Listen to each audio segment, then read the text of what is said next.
Сәлеметсіздер ме? Бүгінгі өтетін тақырыбымыз ғарыштағы қоқысты азайту бағытында іске асырылған шаралар.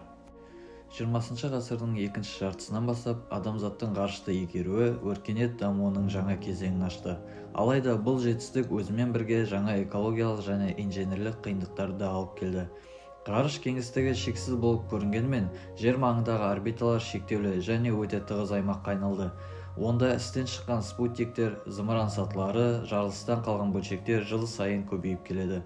Олардың барлығы бірге жиналып, ғарыштағы қозғалыс қауіпсіздігі мен болашақ миссиялардың тұрақтылығына үлкен қауіп төндіруде. 1957 жылы 4 қазанда Кеңес одағы ұшырған Спутник 1 адамзат тарихындағы тұңғыш жасанды жер серігі болды.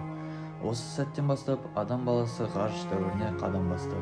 Бірақ алғашқы спутниктер мен зымырандардың көпшілігі өз миссиясын аяқтаған соң орбитадан шығарылмады.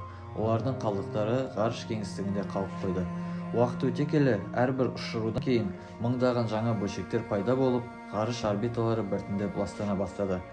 Бұл үрдіс бастапқыда еленбегенмен, 1970 жылдан кейін ғалымдар оның салдарын байқай бастады. Ғарыш қоқысы жерді айналып жүрген, бірақ енді қолданылмайтын жасанды заттар. Бұл иесіз қалған немесе қызметін тоқтатқан спутниктер, зымырандардың қалдықтары, ұшулар кезінде бөлініп қалған бөлшектер, апаттардан кейінгі сынақтар және тағы да басқа фрагменттер.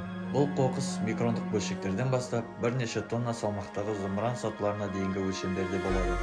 Олардың қозғалыс жылдамдығы секундына 7-8 км-ді құрайды, яғни жердің орбиталық жылдамдығына тең. Физика тұрғысынан алғанда, осындай жылдамдықтағы тұрақсыз денелердің соқтығысу энергиясы өте жоғары. Сондықтан миллиметрлік қоқыстың өзі спутниктің борт жүйесіне немесе күн панеліне елеулі зақым келтіреді. Мысалы, халықаралық ғарыш станциясының бетінде байқалған микротүйсіктер осындай бөлшектердің әсерінен пайда болған. Бұл ғарыштағы әрбір грамм қоқыстан қаншалықты қауіпті екендігін көрсетеді. Бүгінгі таңда жер орбитасындағы ғарыш қоқысының мөлшері бұрын-соңды болмаған деңгейге жетті. 2025 жылғы деректер бойынша орбитада 43.510 бақыланатын жасанды объект бар. Олардың тек 12.900 ғана белсенді түрде жұмыс істеп тұрған спутниктер.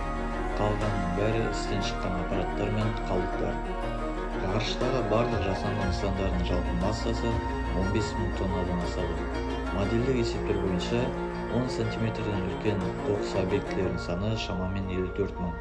1 см мен 10 см аралығындағы орташа фрагменттер 1.200.000 мыңнан астам. Ал ең ұсақ 1 мм-ден 1 см-ге дейінгі бөлшектердің саны 140 миллионға жуық. Ғарыш қоқысының көбеюі салдарынан жер орбитасы барған сайын қауіпті аймаққа айналып келеді.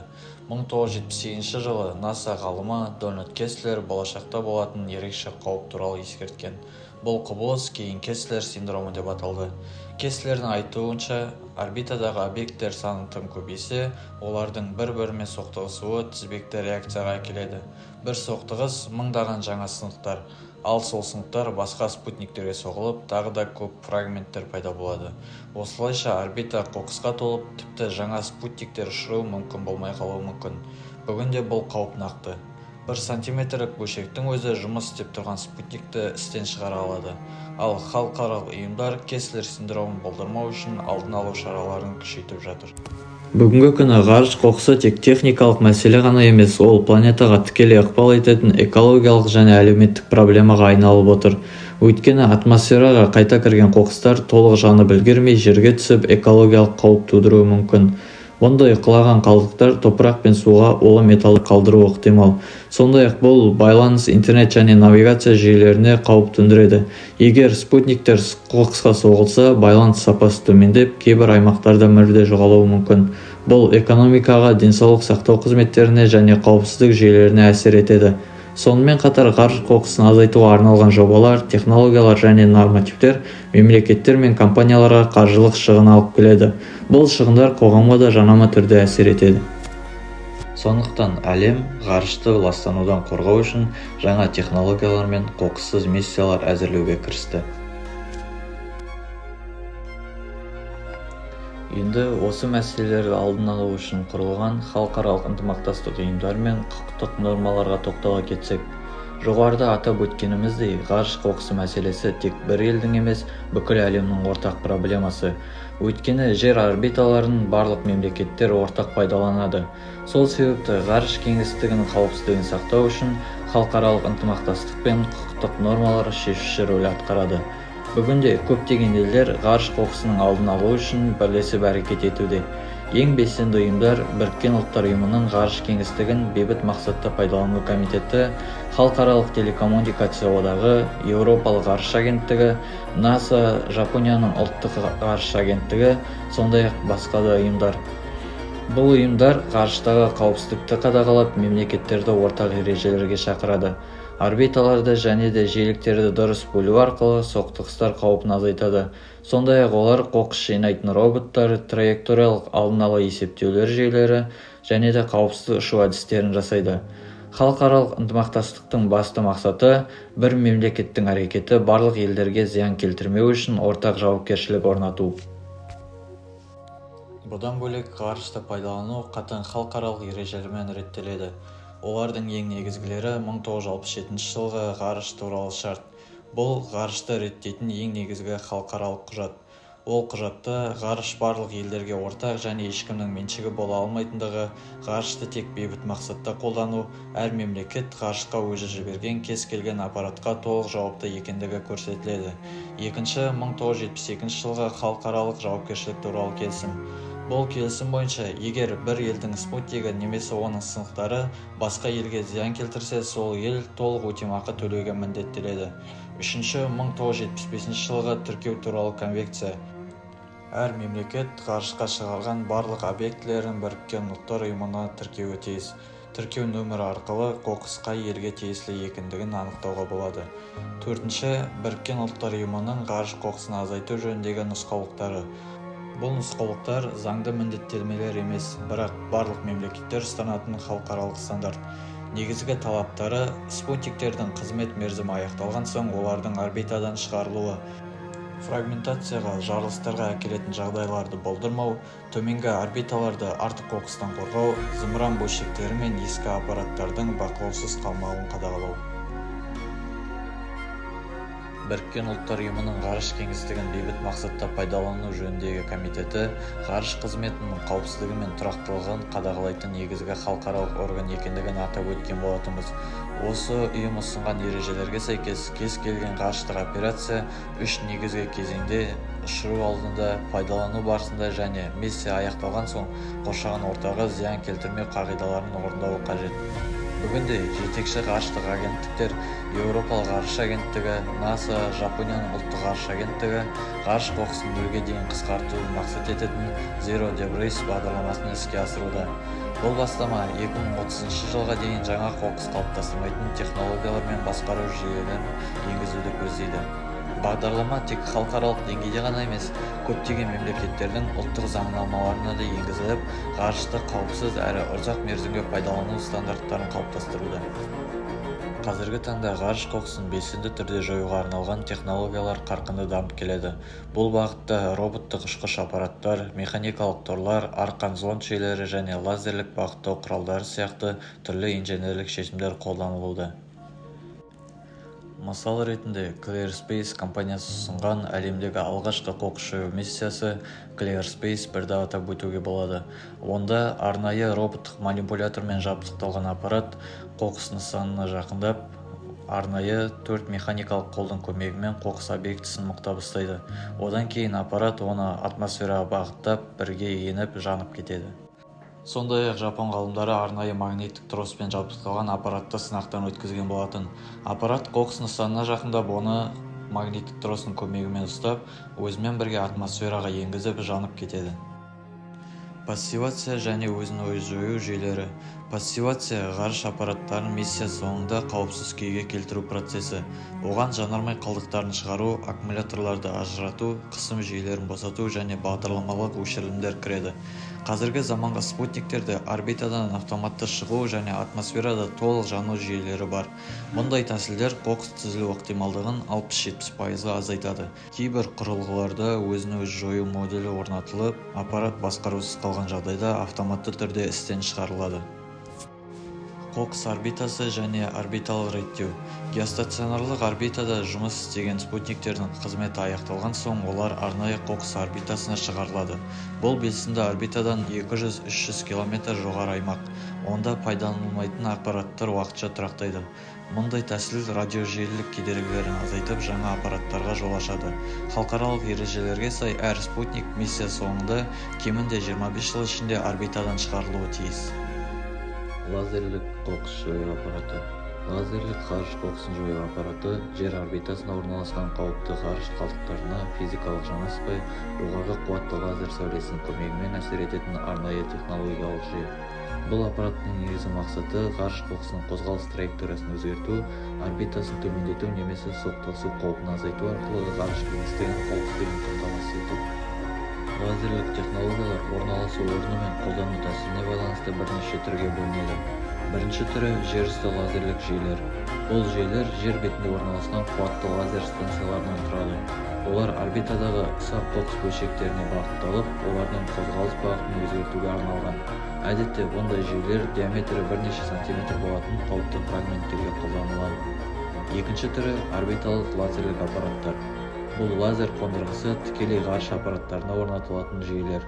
Олар қоқыс объектісіне жақын қашықтықтан әсер етіп, ірі немесе орта өлшемдегі қалдықтарды басқаруға мүмкіндік береді. Бұл түр болашақта ең тиімді шешімдердің бірі ретінде қарастырылды. Лазерлік қоқыс жою аппаратының жұмыс істеу принципі физиканың негізгі заңдарына негізделген. Аппарат алдымен оптикалық және радиолокациялық жүйелер арқылы қоқыс объектісін анықтайды және оның қозғалыс параметрлерін есептейді. Осыдан кейін лазер сәулесі нысананың бетіне дәл бағытталады. Лазер сәулесі қоқыстың сыртқы қабатына түскен кезде материалдың жұқа қабаты тез қызады және буланады. Осы булану нәтижесінде кері импульсті күш пайда болып, объектінің жылдамдығы аздап өзгереді. Бұл күш қоқыстың орбитасын біртіндеп төмендетіп, оның атмосфераға енуге немесе қауіпсіз траекторияға ауысуға мәжбүр етеді. Маңыздысы, бұл әдіс қоқыстың бірден жоймайды, керісінше оның қозғалысын басқарылатын және қауіпсіз түрде өзгертеді. Осылайша соқтығысулардың алдын алу мүмкіндігі артады. Қазақстанның ғарыш саласындағы орны. Қазақстанның ғарыш саласы ТМД және Орталық Азия аймағындағы ең дамыған әрі тұрақты инфрақұрылымдардың бірі болып саналады. Ел аумағында орналасқан Байқоңыр ғарыш айлағы 1957 жылдан бері мыңдаған зымыран мен ғарыш аппараттарын ұшырған әлемдік маңызы бар стратегиялық кешен ретінде танылған. Қазіргі таңда Байқоңыр Қазақстан мен Ресей арасындағы халықаралық келісім негізінде бірлесіп пайдаланылып келеді. Қазақстан ғарыш қызметін дамытуды үш негізгі стратегиялық бағыт бойынша жүзеге асыруда. Бірінші бағыт ғарыш аппараттарын ұшыру және оларды бақылау жүйелері. Бұл қызметтер Байқоңыр ғарыш айлағы мен Сарышаған сынақ полигондары арқылы атқарылады. Екінші бағыт ғарыштық мониторинг және жерді қашықтан зондтау. Бұл технологиялар экологиялық жағдайды бақылауда, ауыл шаруашылығы алқаптарын талдауда және төтенше жағдайлардың алдын алуда кеңінен қолданылады. Үшінші бағыт ұлттық спутниктік байланыс пен навигация жүйелерін дамыту. Ол еліміздің ақпараттық қауіпсіздігін күшейтіп, цифрлық тәуелсіздікті қамтамасыз етуге бағытталған. Сондай-ақ Қазақстан халықаралық ғарыштық бағдарламаларға белсенді қатысуда. Соның аясында еліміз Intelsat, Интерспутник, Айту сияқты ұйымдармен ынтымақтастық орнатқан. 2011 жылы құрылған Қазақстан ғарыш сапары ұлттық компаниясы спутниктерді құрастыру, сынау және басқару орталығын іске қосты. Астанадағы ғарыш аппараттарын құрастыру және сынау кешені бүгінде Орталық Азиядағы бірегей технологиялық нысан болып табылады. Осы бастамалар Қазақстанды ғарыш кеңістігін зерттеу мен қолданудағы аймақтық көшбасшыға айналдырды. Одан бөлек еліміз ғарыш экологиясына да ерекше назар аударады.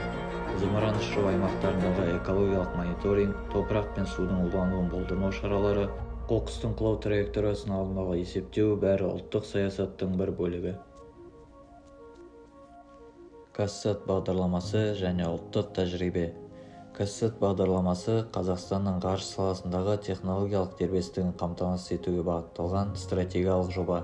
Оның негізгі мақсаты телерадио хабар тарату мен спутниктік байланысты шетелдік жүйелерге тәуелділіктен арылту.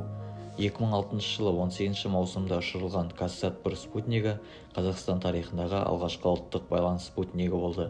Ол Қазақстан мен Орталық Азия аумағын байланыспен қамтамасыз етті. Алайда техникалық ақаулар салдарынан 2008 жылы басқарудан шығып қалды. Соған қарамастан бұл миссия инженерлік тәжірибе жинақтауға және қауіпсіздік стандарттарын жетілдіруге мүмкіндік берді. 2011 жылы іске қосылған Казсат-2 аппараты толықтай қазақстандық тапсырыспен дайындалды. Ол байланыс арналарының резервтік жүйесімен және орбитадан өздігінен шығу тетігімен жабдықталған. Казсат-2 арқылы 70-тен астам байланыс және телехабар компаниялары қызмет атқарып келеді. Казсат-3 2014 жылы ұшырылған үшінші аппарат. Ол еуропалық стандарттарға сай жасалып, жоғарғы өткізу қабілетіне ие болды. Онда қашықтықтан диагностика, пассивация және радиациялық қорғаныс жүйелері орнатылған. Бүгінде бұл спутник Қазақстанның байланыс инфрақұрылымының негізгі тіректерінің бірі саналады. Ал Казсат-4 жобасы 2027-2028 жылдары ұшырылуы жоспарланып отыр. Бұл жасанды интеллект элементтерімен басқарылатын жаңа буын спутнигі. Ол энергияны тиімді пайдаланатын, миссия соңында өзін-өзі жою және атмосферада қауіпсіз жанып кету жүйелерімен жабдықталмақ. Казсат-4 халықаралық Zero Debris бағдарламасына толық сәйкес келетін болады. Қорытындылай келе, ғарышта қоқыс мәселесі 21 ғасырдың ең өзекті жаһандық қауіптерінің біріне айналды. Спутниктер санының жылдам өсуі, коммерциялық ғарыш миссияларының кеңеюі және зымыран сатысының орбитада қалуы жер маңындағы кеңістікті тұрақсыз экожүйеге айналдырып отыр. Ірі халықаралық ұйымдардың ресми деректері қазіргі орбиталарда 100 мыңдаған бақыланатын нысан және миллиондаған ұсақ фрагменттер бар екендігін растайды. Бұл халықаралық ғарыш станциясы, навигациялық және байланыс спутниктер үшін тікелей қауіп. Қазақстанда ғарыш кеңістігінің қауіпсіздігіне жауапты мемлекеттер қатарында. Байқоңыр кешені, Казсат бағдарламасы және халықаралық ынтымақтастық елдің ғарыш саясатының маңызды бөлігін құрайды. Сондықтан ғарыш қоқысының алдын алу, экологиялық қауіпсіз жоба жүргізу және халықаралық нормаларды сақтау еліміздің де стратегиялық міндеттері.